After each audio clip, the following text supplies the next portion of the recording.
What's going on, y'all? So listen. What's going on, y'all? So we back again for another episode review of the Shaad. I'm trying to get all this stuff out as quick as possible so that y'all can have something to watch over the weekend while I'm gone. Girl, I ain't packed nothing yet. Imagine I leave in the morning tomorrow and I'll pack in the morning. Every time. I do it every time. But no, we are back again for another episode review of the Shaad, season 6, episode 8. Who shot ya? I said, oh no, what's gonna happen? I think this is the mid-season finale. That's what I've been seeing. So this is the mid-season finale, which I feel like is gonna have 16 episodes. But I'm so confused at this moment what's going on right about now. Because when I mean confusion, I'm talking about the fact that I know that this is because this episode kind of gave me like the finale for a few characters, you know what I'm saying? But at the same time, it was just giving me like, is this the finale, you know, or not the finale episode, but is this the finale season? Because you see how they wrapping up stuff and everything. We got this whole situation with Kevin and he about to go to Cali. Like he dead ass about to go to Cali. That's oh my God. I said, so is Kevin not going to be on the show no more? Did he leave for real, for real? If you got some information on it, put it down in the comments. Because we see him, it looked like he was on the, he looked like he was on, oh, he on the brown line. He was on the brown line. He was on the brown line, just going around looking. And I said, are you just trying to come back home from wherever you was going to? Or you just taking a last tour of the city? Because these last couple of episodes kind of been heavy, you know what I'm saying, and suspenseful. I will give the Shaad people who writing now and who getting the storylines together now, I give them their credits where it's due, because y'all really have turned it around for me. Because for the past 1.5 seasons, I just really wasn't feeling it like that. It wasn't bad, but it wasn't the best that it could be, because we've seen better. But I like the equalness of the suspense. Like the suspense is building and it's just getting my nerves bad. But at the same time, you playing on our emotional capabilities and stuff, and I just don't know how I feel about that. Kevin on the freaking brown line, just sitting there looking out the window like, oh, I remember that. I remember that. I remember when I had that. I said, oh my God, he just cried to himself too. I said, the tears coming. I said, well, also, Kevin, is this his like farewell? Because that's very much what it's given the fact. You always know that once a character leave a show to go to, well, leave a state or whatever, their city, wherever they at, to go to another city, another state, that's basically them being written off or whatever, or they choosing to leave or something like that, because it's called the Shaad, not California. You know, it's called the Shaad, not Cali. You know what I'm saying? But he was on that train and he was just reminiscing. And then you have oh my God, the way that them boys, we literally watched them grow up on TV. We literally watched them go through puberty and turn into young men. Like, oh, I can't have no kids, because I'd be that parent that be like, oh my God, look at me.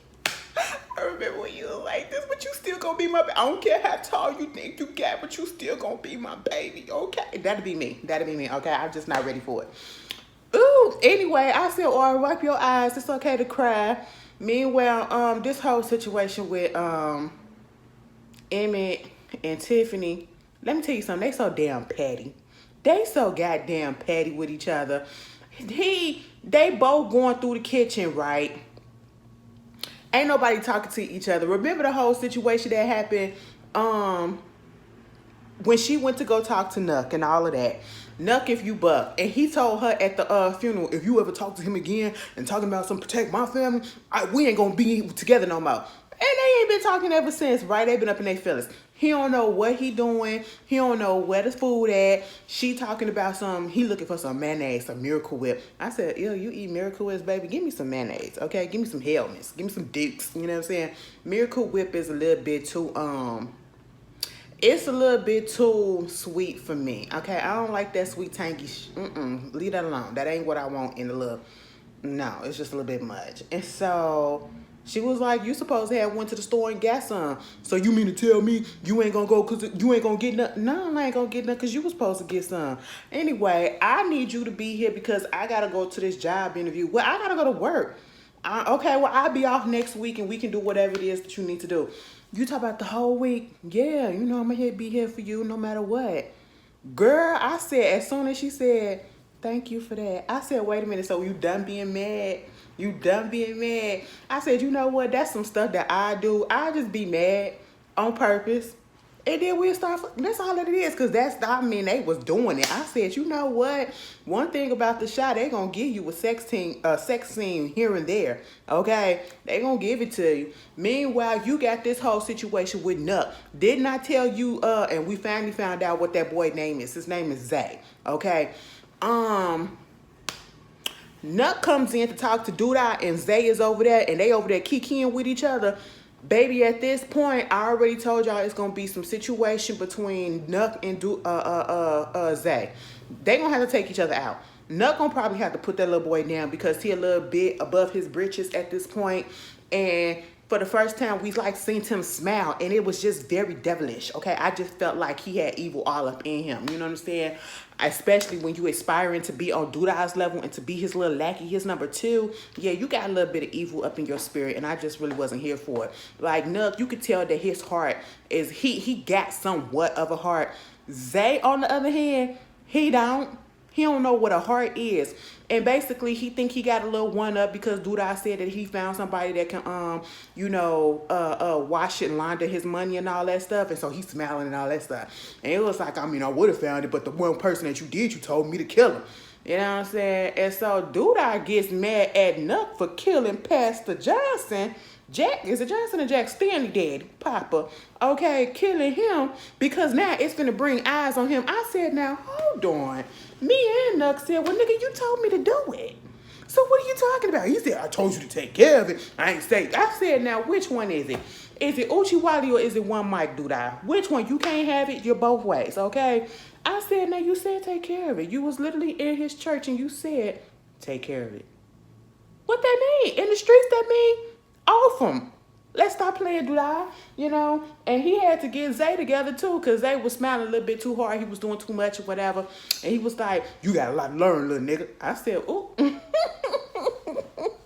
And speaking of a lot to learn, Tiffany and Rob. Oh, Iman.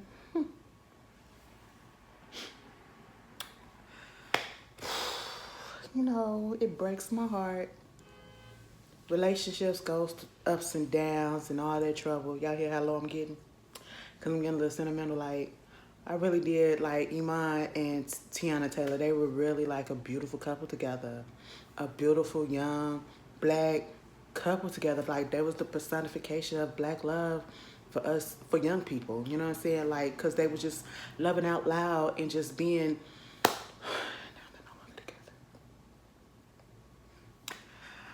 I hope you're getting comfort from somebody. And I hope y'all make y'all way back. You know what I'm saying? Like this. Eventually. I really do. But him and Tiffany doing that grow shit with the weed or whatever. And it's coming along, but it ain't ready to be put out there on the streets. And at this point, Rob is a little frustrated. He like, when are we gonna get this done and all this stuff? And she was like, I mean, if you need some money or whatever, why don't you just get it from your mom? And he was like, listen, I already asked her for this money and we already running through it and I can't get nothing else until I do what she want me to do. And at this point, baby, he reveals to Tiffany what Mama want him to do. Mama want him to take out Douda, okay? And I'm just like, oh. Now, I will agree with Alicia, a.k.a. Lady May, when she said that shit to him when he was in that hospital bed. Why the hell you telling her this? Now, listen, you took it this far, like you was quiet this long. You shouldn't have said nothing, okay? I said, because I just don't feel like Tiffany will hold that. Tiffany ain't finna hold that long, you know? Meanwhile, you got Kevin up there trying to get his stuff together. The moving company coming up a day, or what is it, a day or two late, or early, I should say. And he trying to tell them, no, you're not supposed to be here until this day because I'm not leaving till Tuesday. And I said, oh, he rented that furniture, so they coming to pick it up. And then when the person that came to the door, and I'm realizing what it is, who he is. If y'all ever saw Southside, the TV show that used to come on HBO Max, I'm so mad that they canceled it. I think it was like 2 or 3 seasons. They canceled it, and the shit was funny. He was on there playing dude that worked at one of them rent-a-center type of place. So he literally came from there to play his same character on the South Side. I mean, on from South Side on the Shaad. I am loving the fact that if one thing Lena gonna do with this show, Lena is giving a lot of Chicago actors jobs. And I love that. You know, we see them crossing over. And also 50 Cent, because like we already established, we seen a couple of the actors from the Shy over there on Force. You know what I'm saying? So that's cool.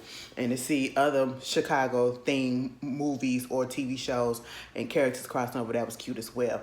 Meanwhile, you got this whole thing with Tiffany, not Tiffany, but Keisha and Douda, Keisha and I should say Emmett.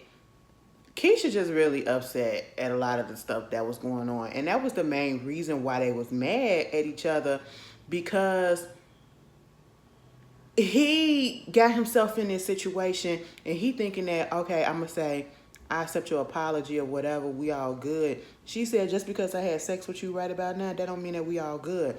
We are in this thing because of you. And just because we had sex does not mean that I'm still not upset. You're going to have to do something to get out of this situation. It was like, what you want me to do? You up here going to another man to talk about something, protect my family. It was like, what you want me to do, Emmett, okay? And you got to think about the kids. You got to think about the family. And he trying so hard to get them back on the same page. But at this point, until Douda is out the picture, until all that stress is off your back, it ain't going to work. Meanwhile, he had went over there to Jade and Darnell to talk to them about this whole situation because he want to buy out Douda, you know, buy himself out. You know what I'm saying? Give him back what he need and do what he got to do. And at this point, they knew something was going on, especially Darnell, and I didn't realize that Jade knew some stuff that was going on.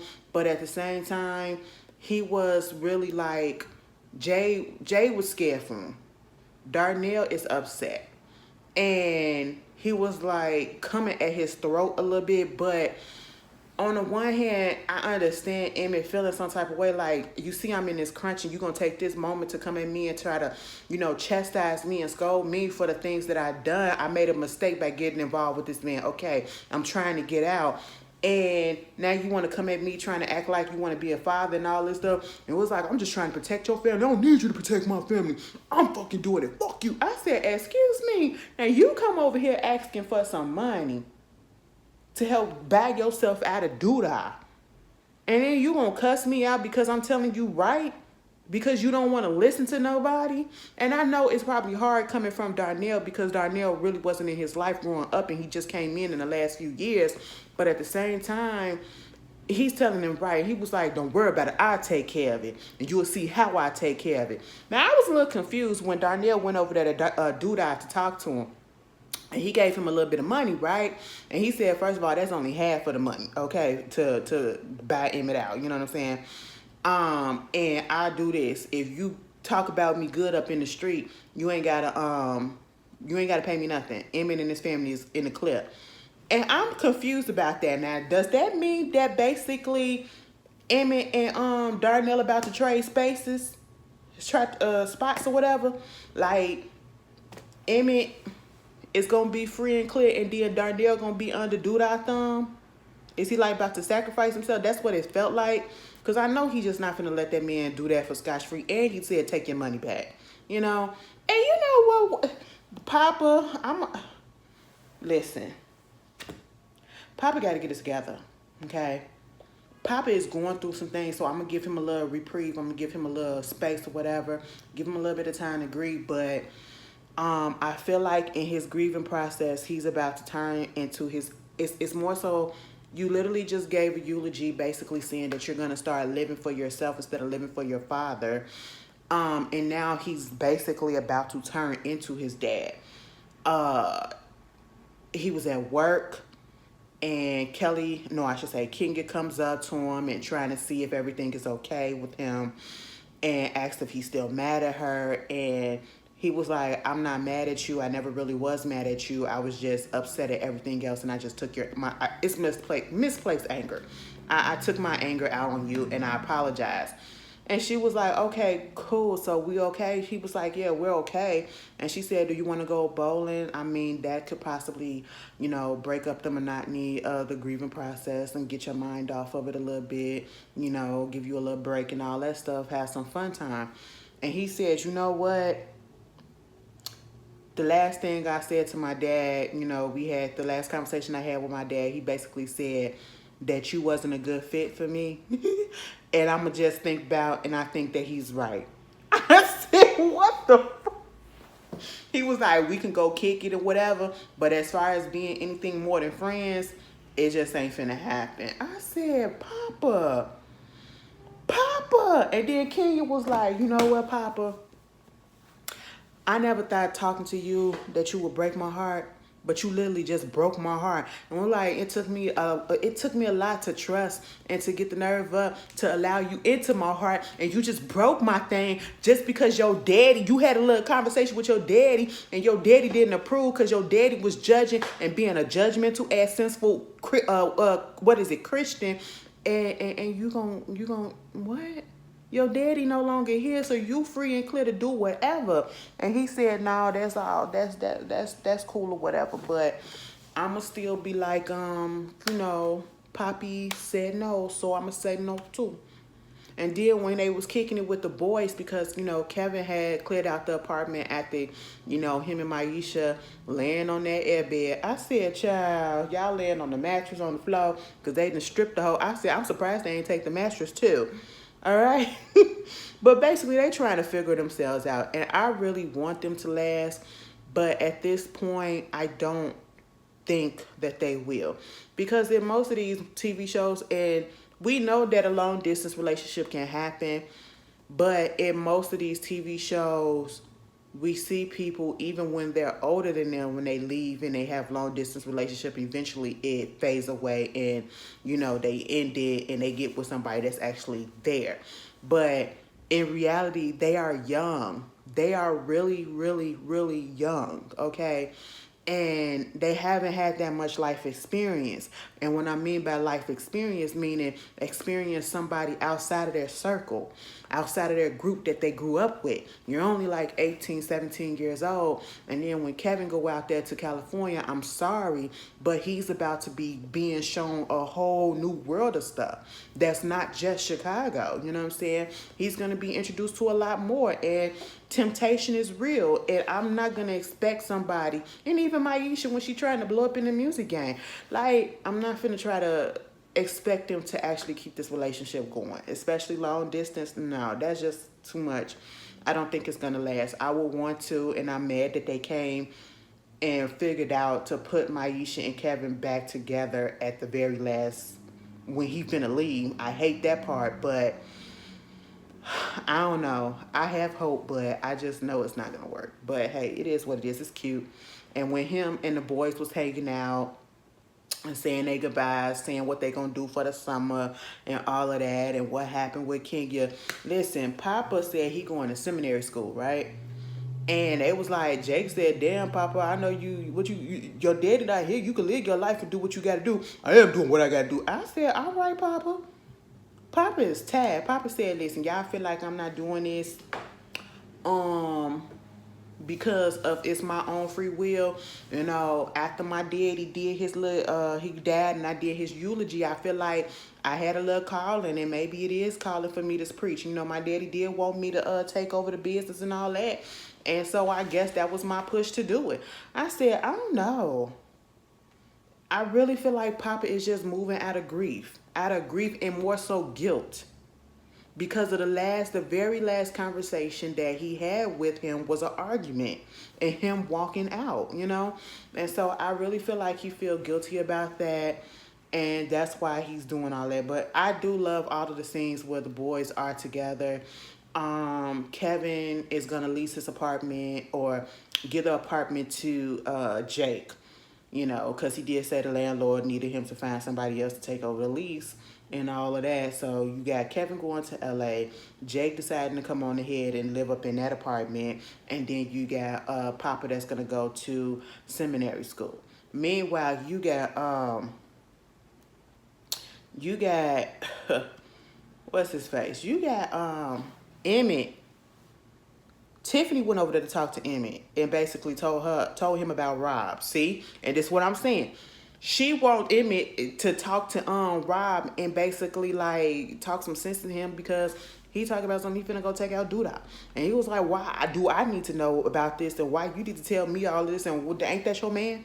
And you know he was like, why you pulling up in my house or whatever with the car that I brought? I said, excuse me. Me and Tiffany said, so you gonna keep on throwing that up in my face that you brought me the car. Fact, you want it back, take it because you're not finna keep doing that, you know? And basically she was like, I'm coming to you because one, you are in cahoots with Douda unsuspectedly. And also because you are a man and he probably can talk to you. And plus, this is for the benefit, this is for your son. Okay, freak me, but it's your son, the safety of your son. Girl, they go up there and they talk. And you want to know, instead of him trying to talk this man down, they wind up coming up with a plan to go take Douda out. I said, dumb, leading dumber. Now, at one point, I wouldn't have said Rob was dumb, but I feel like, yeah, I'm going to have to say it slightly because he's running off of pure emotion, pure adrenaline. What is it? Adrenaline. There it is.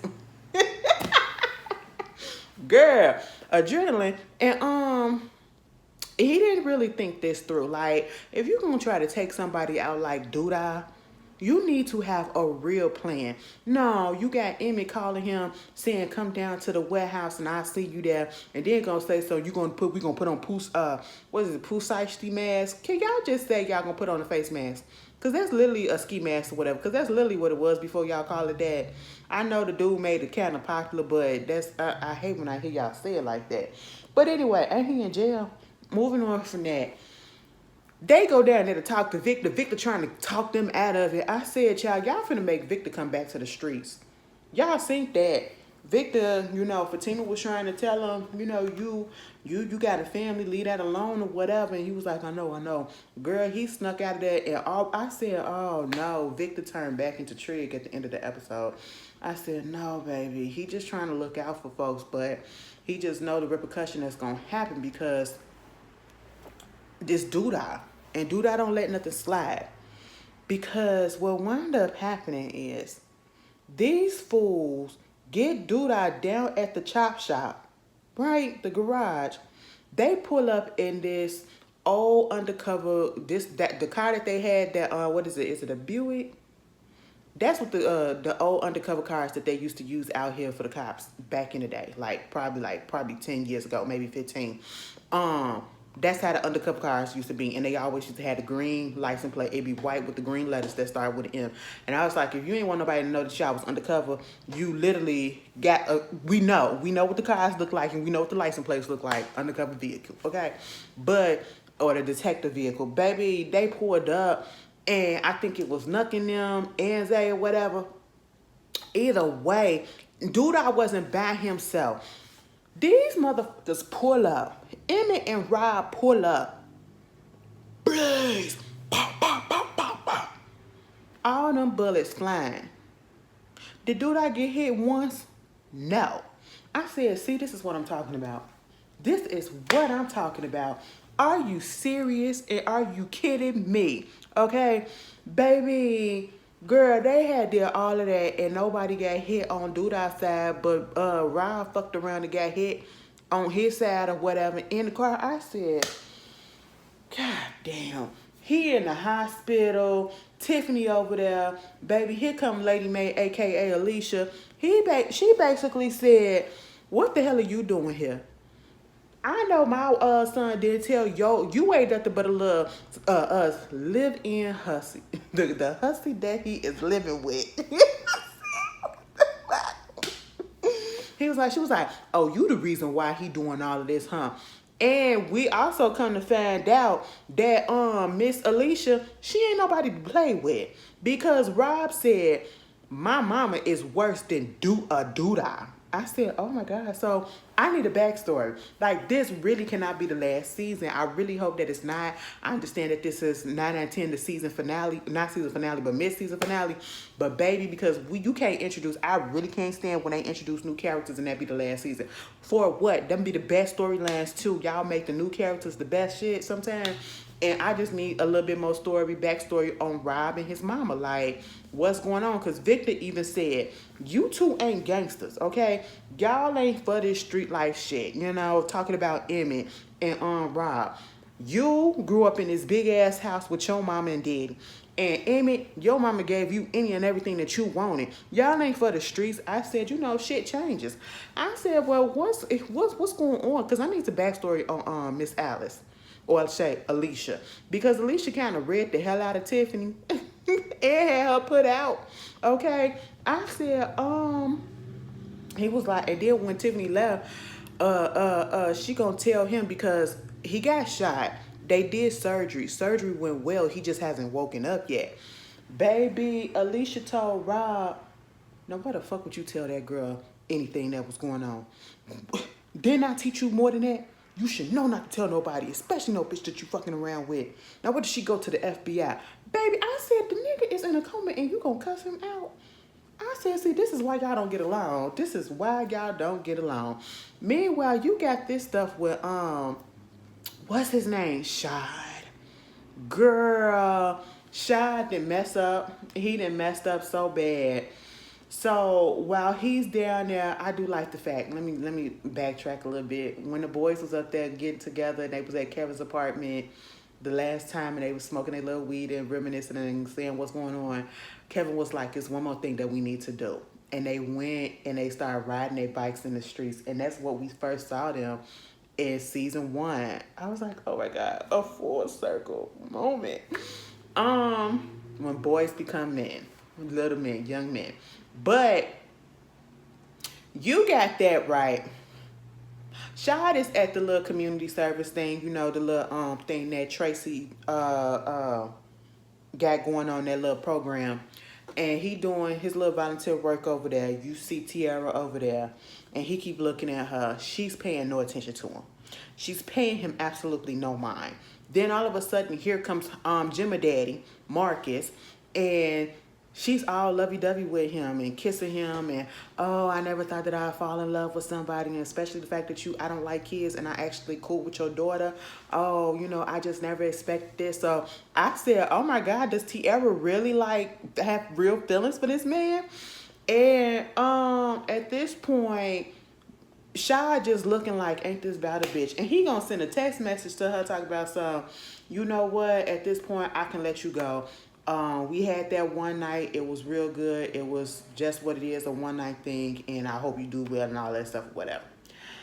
Girl, he gets mad later on in the episode when he tried to talk to her when they was at Kevin's going away party, I think it was. Was it Kevin's going away party or was somewhere else? Either way, he was there. And he was like, so you just gonna leave me on red? You ain't gonna return my text or nothing? And she was like, what are you talking about? You never texted me anything.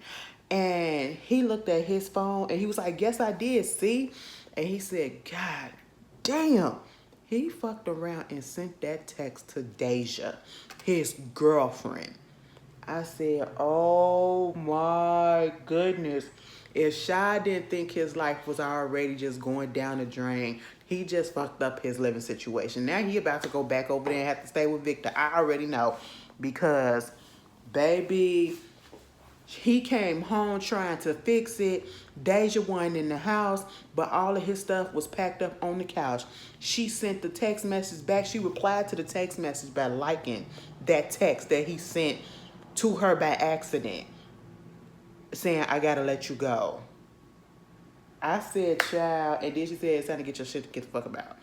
And he knew already it's over and it's done with. I said, child, you done fucked up a good thing.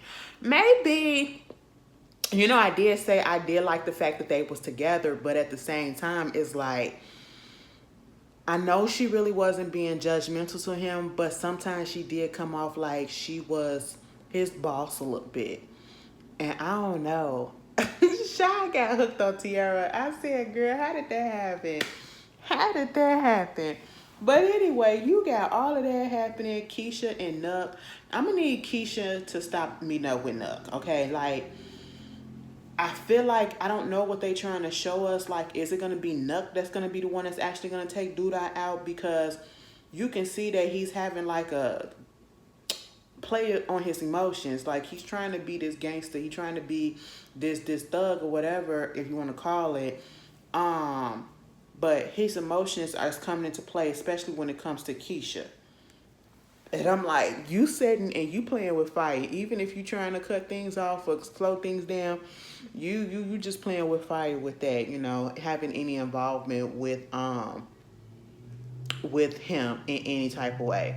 Meanwhile, speaking of involvement, Jemma, first of all, Bakari, let's get him straight. Bakari either is drunk or, you know, I think he drunk or doing some drugs or whatever. He basically self-medicating. And he just feels so guilty about everything that happened with the pastor, with Papa. And you had Janae come up in there trying to talk to him and all of that. And it's just not working. Then he's seeing visions of Coogee. I said, what? We gonna go all the way back to the beginning? Because I forgot the reason why he killed Ronnie was because he was avenging Coogie's death. Girl, I said, oh my God. And he was like, I know you've been living with that. You gotta let that go. I said, yeah, like, come on. Let it go. Get your life together. I think Janae said she about to move out or something like that.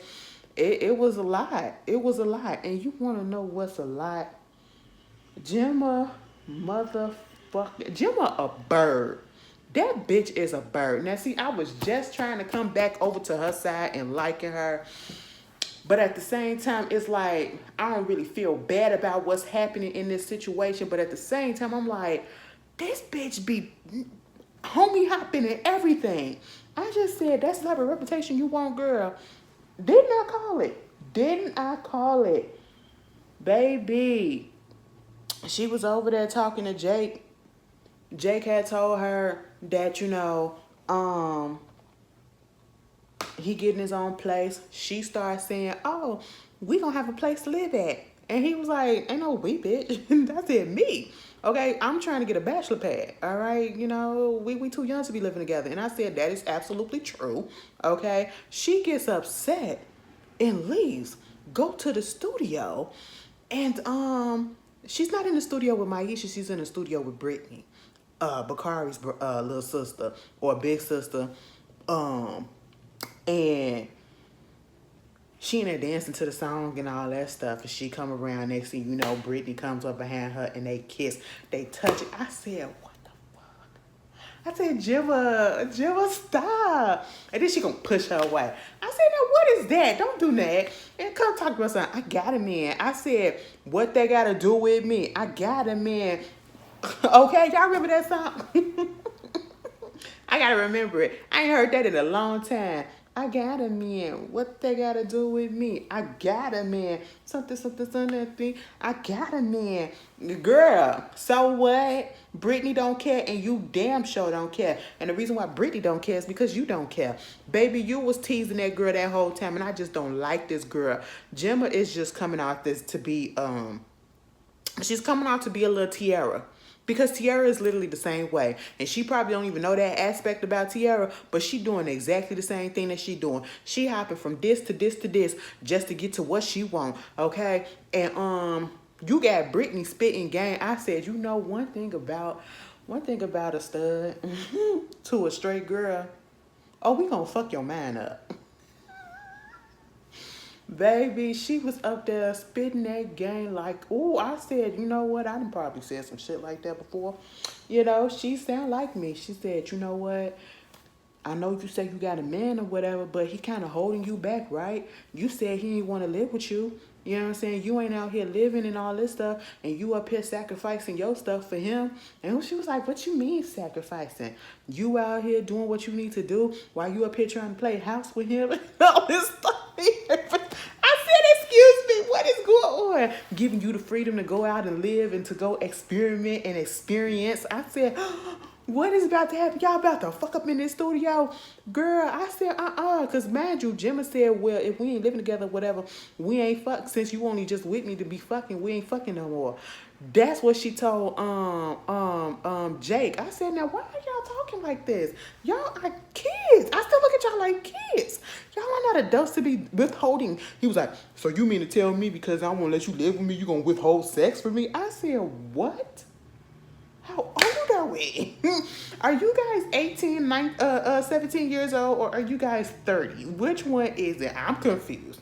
But, you know, she was like, I need to get my own place. Brittany fucked around and sent her $10,000 right there on the spot. I said, what? No. Now, see, that's where I draw the line. That is where I draw the line. I ain't finna give you no money and I ain't even hit it yet. I mean, you know, truth be told, she was like, is this because you wanna help me get me an apartment, or is this because you wanna fuck me? And she said, baby, I ain't gotta pay for sex. If I wanted to fuck you, I been fucked you. I said, you know what, truth be told, Brittany ain't lying. Y'all saw how quickly Jemma almost gave it up, and you saw how quickly she gave it up to Jake. I'm just saying. Okay, I really hate that that's her reputation now. Girl, they done destroyed your little smart ass character. And then, you know, she was like, we'll make it back and all this stuff. And, you know, she was like, this just in advance. Let's look at it like in advance or whatever. I said, in advance to what? Baby, Jemma ain't got, like, all of a sudden, Jemma is super manager. Like, she can't do, well, she ain't made no real move. The only thing is that she's done is got them into the studio that 9 out of 10 the artist is paying for. And you got Maisha a couple of gigs. That's it. Other than that, where the labels at? Where the studio time where we putting out a whole EP at? Girl, a mess. I just said, are you serious? Are you serious? You know, I did like this little scene between Kevin and Keisha when they was going running and they was just having a brother-sister thing, because I felt like this episode was very much a nostalgia type of episode and a kind of a throwback episode, because they would show clips and show you and remind us how things used to be when when the show first came on, how close some of the characters used to be when they were younger. And Kevin and Keisha, even though that's her little brother, she always had his back. He always had her back, even though, you know, siblings bicker and all that stuff. And that's what they still had, doing the running together, giving him advice and telling him if you get in trouble or you need some help, call me first before you call mama. You know, I just like that. Meanwhile, you got what you call it? Jemma go over there telling her daddy that she about to move out. She about to move out. I said, you about to move out for what? Just because that girl gave you $10,000 don't mean that you gonna find you a good place. I said, Jemma, these kids are really just, they doing a lot. And I just don't understand why they trying to grow up so fast, okay? They're like speeding up the process. And I know when we was growing up, probably saw that some parents or whatever would be like, you got to get out the house when you turn 18. That's not necessarily how it is these days. And I really would never, if I had kids, I would never tell my child, you have until you're 18 or you till you're 19 to find a place to live or whatever. Because at the end of the day, I know how it was back in the day, but we live in a totally different economy. And ain't no 18-year-old, 19-year-old who is still in school, like college or whatever, especially if they're not living in the dorms, making money enough to get a decent apartment to stay at and to pay all of their bills. And in Chicago, girl, that $10,000 would be going on first month rent, your furniture, and whatever other bills and services that you got. Okay, 5,000 of that is already gone for the first month rent. Maybe the security, nope, depending on where you get, you're getting first month, you're getting a security deposit, and don't even go to one that said first and last month, okay?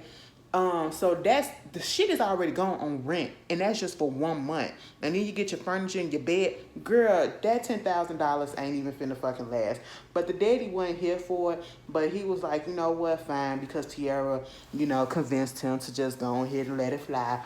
And he was like, fine, just go ahead and do what you gotta do, and let me see the apartment first and all of that. I said, Jemma just be trying to, these kids are moving too fast for me. You moving way too fast. Meanwhile, back to Lady May, I forgot to tell y'all this. Lady May met up with Zay, okay, Mr. Cocky, new Cocky, and basically said, so, you want to come work for me? And she said, I'm already with Douda, I'm good. And she was like, I'm just saying, it's better to explore your options when your boss probably ain't gonna be here that long. He was like, what you know? And I said, oh, it really didn't take much for him to be like, I'm finna come over to your side, because he's heavily thinking about it. I was like, oh, remember when he came up there and he was like, you trying to hit on me? She said, child, if I was hitting on you, you wouldn't even realize it when I do it. I said, damn. don't do. Ooh, Lynn Whitfield said, try me. You couldn't even handle it, baby. Okay? I said, child, all right. And the ending of the episode, oh yeah, they was over there at Kevin's party, his going away party, and everybody was there. Baby, they was playing that good old house music. I said, come through. Lena, you did that. I'm going to tell you this. Lena, some people do shows about different cities, and they try to incorporate some things about the city in there, but they don't just get it right. But baby, you being a Chicago Southside native, you got that shit right. Putting our music in there, highlighting our artists, highlighting our city and all that stuff. I love it. I said, come on, house. Come on, house. And when Kevin got up there and did his little speech, I said, oh my God, Chicago will always be my home. But I said, he's like, thank y'all for being there for me, and thank y'all for letting me fly. I said, oh my God, I'm not finna sit here and work and cry. I watched this at work, girl. I had to. I was like, It was deep. It was cute. Meanwhile, Jake and Jemma had a little conversation, and she told him, yeah, I'm getting my place too. And it was like, with what money? Well, Brittany gave me some money. Oh, she gave you some money because she's trying to fuck you. That's just all that it is. I said, well, duh. For her not to realize that that's what it was, baby, that's literally what it was. And I'm not going to be surprised if it doesn't happen, or if it happens. Zay may just link up with Lady May, because when Douda got shot up, Zay came up in there, and Douda was like, where the fuck was you at? He said, my phone was off. And he was giving the excuses that was literally, reasonable, but because he had the phone off, and the truth about it is, Zay was over there with Lady May. That's just all that it is, aka Alicia, aka Rob's mama, okay? And so he ain't want to tell him that, but he did have that phone off. And Douda choked his ass up because he was pissed off, because he was like, your shit should always be on. And so that was like, you laughing at Nuck in the beginning because you thought that you had a one-up when you went and found somewhere to launder Douda's money. All of a sudden, now Nuck is laughing at you because you realize that you're not as big and in the position that you think that you are. I said, child, they going to take each other out. They really going to take each other out. Meanwhile, let me see if anything else went on in this episode. But yeah, the episode ends with Kevin up in the it was like a Fresh Prince of Bel-Air. See, that's what I'm saying. Like, is this the actor Kevin's last episode or something? Because when he was up in that empty ass apartment, it was given very much the series finale of the Fresh Prince of Bel-Air, and the season finale of Martin, when they was standing up in the empty ass apartment in the empty ass house, just looking around, and then they cut the lights out and leave. I don't know. Maybe it is. Y'all put it down in the comments. But this was a good episode. I ain't gonna lie. The suspense is building. Now my interest is really peaked, because, they really cannot end this show without giving us some more information on Rob and his mama, I need to know her background for real, for real. Douda gotta die some way, somehow, or somebody gotta come in and like knock him down a peg or two. Um, what's gonna happen to Darnell? Where Shaad gonna be sleeping? And is Vic gonna come back to Trig and get caught? Like, we got questions and I need answers. Anyway, y'all tell me how y'all feel and y'all enjoy y'all weekend and I will see y'all later. Peace.